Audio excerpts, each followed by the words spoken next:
And for the question, why are we being killed? Or for the exclamation, we are tired of dying as a tribe. This is what I wish to assert today. That both altars of old and new altars are interested in utterance sacrifices. What do I mean? I mean that Joseph is being sacrificed by his brothers because the utterance of holiness was on his lips.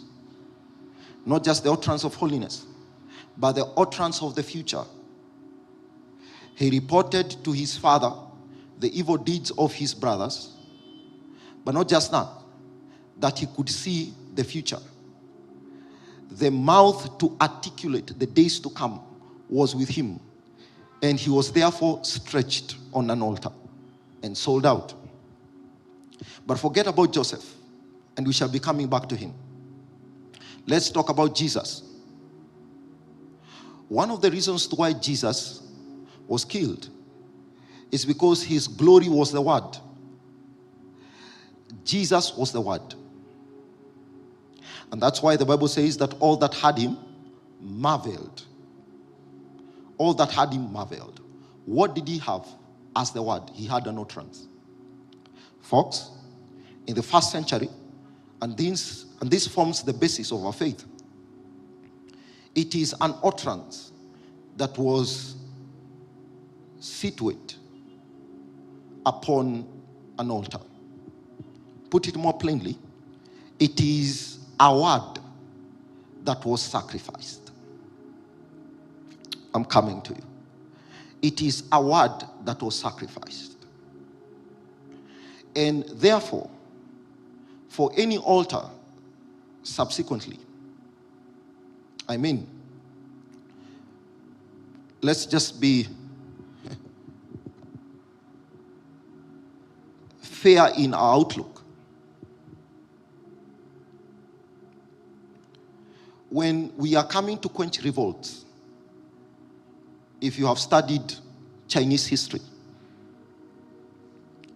if you have studied our own history as Kenyans, the people that the colonial masters that were killing, it is a person that was influencing others through a mouth, that was always sacrificed for the sake of peace. If you can say it plainly, then you are the one that will silence so that souls are not influenced. The sword of the avenger first seeks to slaughter the one that is carrying the mouth in an ecosystem. The sword of the avenger first seeks to silence the one that is carrying the mouth in an ecosystem.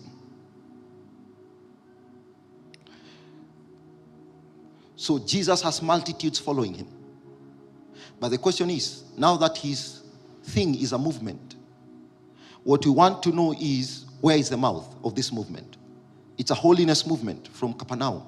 But where is the mouth? The mouth is with Jesus of Nazareth. So remove Jesus. In other words, if you shall strike the shepherd so that the sheep can be scattered, the shepherd that is being smitten is always a mouth expression. It is the utterance that we must kill in order to keep ourselves alive. That's what I'm saying. And there's a mystery, therefore, in this nation that has been there since 1963. Let us ensure that we eliminate the mouth.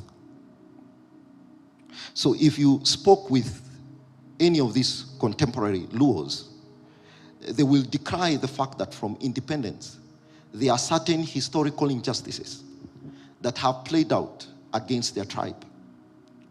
And none of them has come to know why they have been targeted.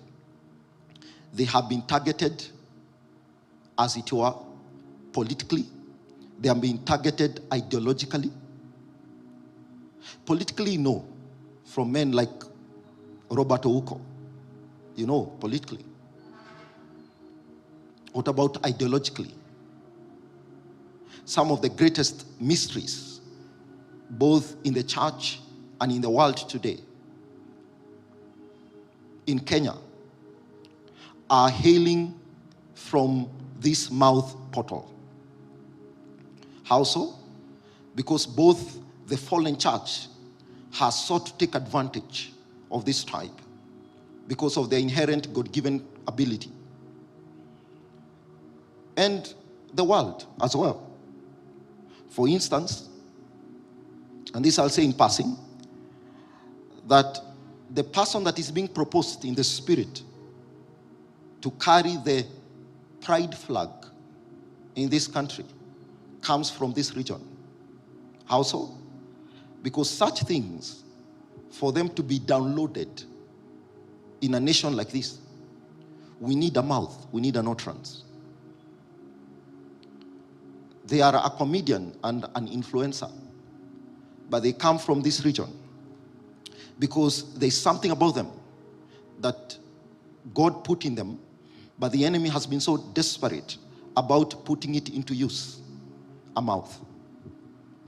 So if there are deaths in the political echelon of the nation, let's fetch the mouth. If there are ideological deaths that are supposed to play out in order to seal transactions, let's look for the utterance. Because where the word is, that is where the sword will always be, so that blood can uphold paradigms. Where words are, that is where swords will always be, so that bloods can uphold paradigms.